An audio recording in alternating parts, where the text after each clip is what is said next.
अदृश्य मेहमान, एक रहस्यमयी कहानी। शिवपुर गांव के किनारे घने जंगलों के बीच एक पुरानी हवेली थी जिसे लोग नजर हवेली कहते थे।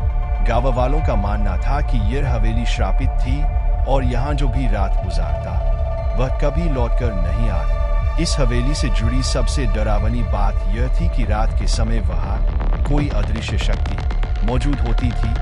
एक ऐसा मेहमान जिसे कोई देख नहीं सकता था, लेकिन वो सबको देखता। अमित एक युवा पत्रकार था जो भूतिया कहानियों पर विश्वास नहीं करता था। जब उसने नजर हवेली के बारे में सुना तो उसने तय कर लिया कि वह वहाँ रात बिताकर सच्चाई दुनिया के सामने लाए। गांव वालों ने उसे समझाने की बहुत कोशिश की, लेकिन वह नहीं मानी। रात के 11:30 बजे कैमरा और रिकॉर्डिंग उपकरण के साथ अमित हवेली की ओर बढ़े।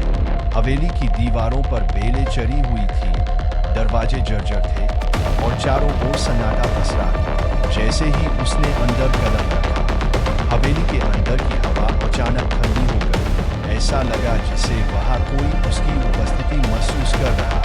हवेली के हर कोने में एक अजीब सा सन्नाटा था जो कानों में गूंजता हुआ महसूस हो रहा।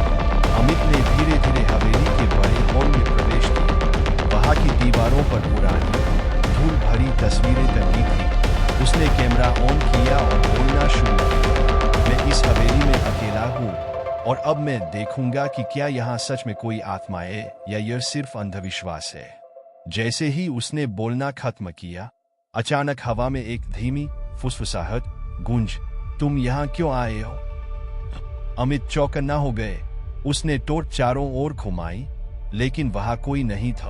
उसकी धड़कनें तेज हो गई, लेकिन वह अपने मिशन पर डटा रहा। वह और आगे बढ़ा और तभी उसे पुराने लकड़ी के फर्श पर हल्की हल्की चरमराहट सुनाई दी, जैसे कोई उसके साथ साथ चल रहा। अमित ने आगे बढ़ते हुए एक कमरे में कदम रख। वहां एक पुराना टूटा हुआ आईना था। उसने जैसे ही उसमें अपनी परछाई देखी, उसकी सांसें अटक गई। आईने में उसके पीछे एक धुंधली आकृति थी।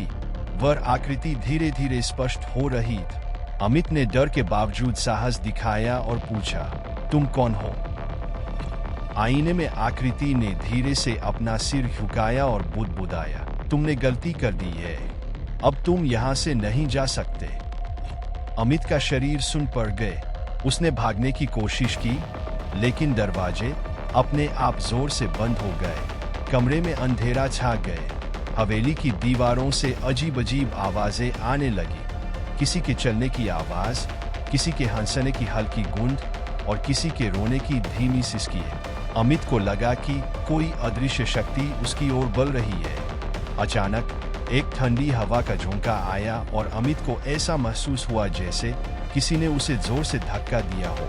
वह जमीन पर गिर पड़ा और उसका कैमरा दूर जा गिरा। उसने अपने चारों ओर देखा, लेकिन वहां कोई नहीं था। अमित को लगा कि यह सब उसकी कल्पना है, लेकिन तभी उसे अपनी गर्दन पर किसी की सांसों का एहसास हुआ। उसने हिम्मत जुटाकर पीछे देखा, लेकिन वहां कोई नहीं था। फिर अचानक हवेली में एक जोर की चीख गूंजी।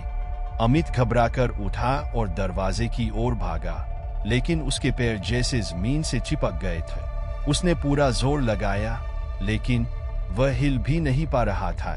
तभी हवा में एक धीमी हंसी गूंजी और किसी ने उसके कान में कहा, अब तुम भी हमारे साथ रहोगे, हमेशा के लिए।